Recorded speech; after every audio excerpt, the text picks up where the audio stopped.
Bonjour et bienvenue à la Minute du Conseil en Gestion pour cette vidéo qui est la dernière d'une série de vidéos dédiées à la création d'entreprise, aux chiffres de la création d'entreprise.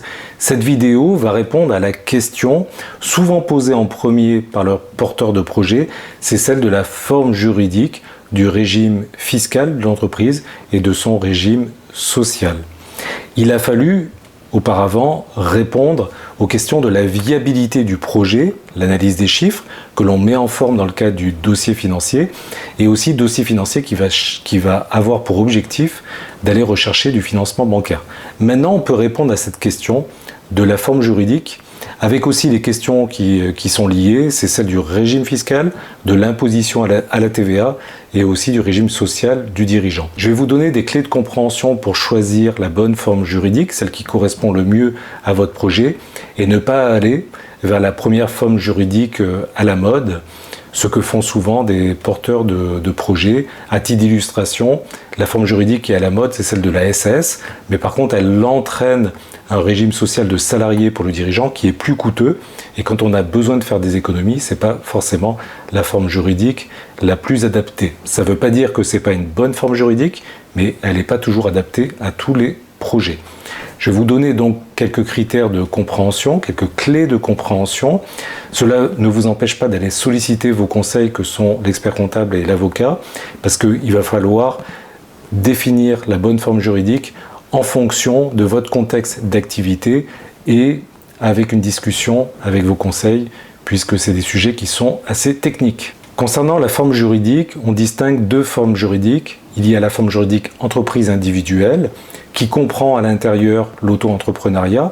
C'est juste une variante de régime fiscal, mais l'auto-entrepreneuriat ou la micro-entreprise est une forme juridique entreprise individuelle.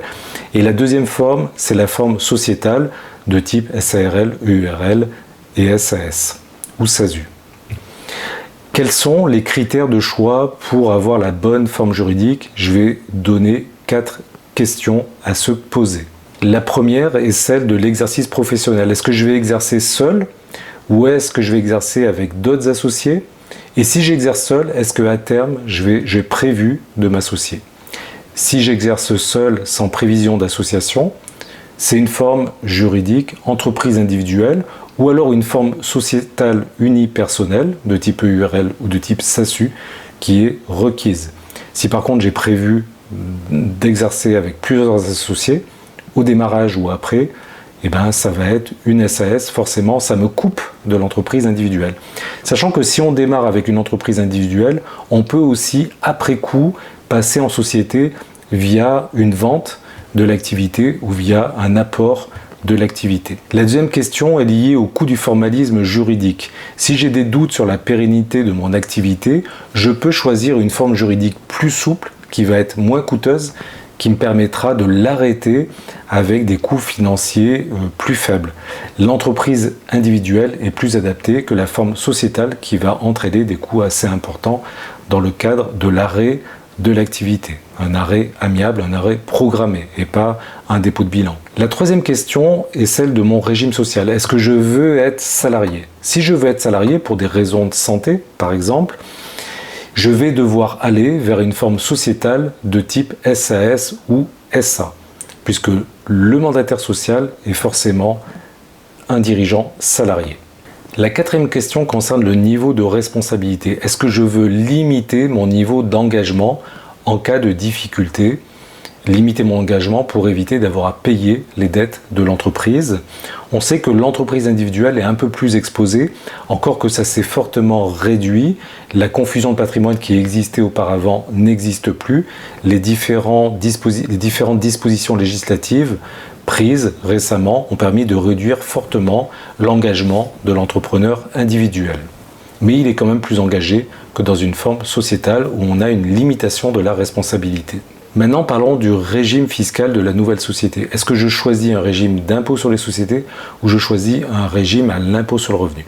J'ai une préférence pour l'impôt sur les sociétés pour 2 raisons. D'abord parce que c'est plus facile pour la gestion de l'entreprise, on a une meilleure visibilité puisqu'on connaît la base d'imposition et on connaît la base de calcul des cotisations sociales du chef d'entreprise.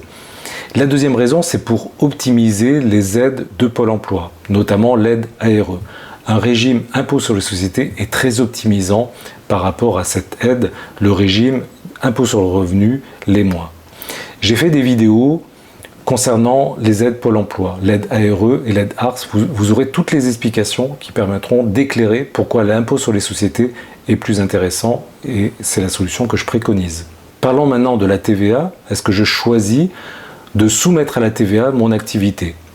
Oui, c'est possible de ne pas être dans le champ d'application de la TVA si mon chiffre d'affaires n'atteint pas certaines limites, qui est d'à peu près 90 000 € pour la vente de biens ou la production et d'à peu près 36 000 € pour les prestataires de services. Quelle est la conséquence d'être dans le champ d'application de la TVA? C'est que je vais pouvoir récupérer la TVA sur mes achats. Comment répondre à cette question? Cela va dépendre de la nature de ma clientèle. Si ma clientèle est une clientèle d'entreprises qui sont également assujetties à la TVA, pour eux, ça va être neutre. Ils vont récupérer la TVA que je vais leur facturer. C'est donc intéressant d'être dans le champ d'application de la TVA si j'ai une clientèle qui est exclusivement d'entreprise, ce que l'on appelle le B2B. Par contre, si j'ai une clientèle qui est composée de particuliers, eux, ils vont supporter pleinement le coût de la TVA. Donc ça peut être intéressant d'être hors du champ d'application de la TVA pour pouvoir avoir une meilleure rentabilité sans que ce soit pénalisant pour le client. La dernière question à se poser est celle du régime social du dirigeant. Cela va dépendre de la formule juridique choisie. Si j'ai choisi une SAS ou une SASU, je vais être dans le régime des salariés, le régime général. Si par contre c'est une entreprise individuelle ou alors une SARL ou URL où je suis majoritaire, cela va être le régime social des indépendants. Il est important de préciser que le coût de la protection sociale des indépendants est plus faible que celle du régime général. Donc si j'ai besoin de faire des économies, c'est intéressant d'aller vers un régime entrepreneur individuel. Ma protection sociale sera un petit peu moindre, mais par contre je peux la compléter avec des contrats collectifs optionnels de type loi Madelin. Voilà, j'espère que le contenu de cette vidéo vous a intéressé et vous a éclairé pour définir la bonne formule juridique de votre activité, de votre projet, de votre création, de votre reprise d'entreprise, de choisir le bon régime fiscal, le bon régime d'impôt et le bon régime social pour votre statut en tant que chef d'entreprise. Je vous remercie pour votre écoute et je vous dis à très bientôt sur la Minute du Conseil en Gestion.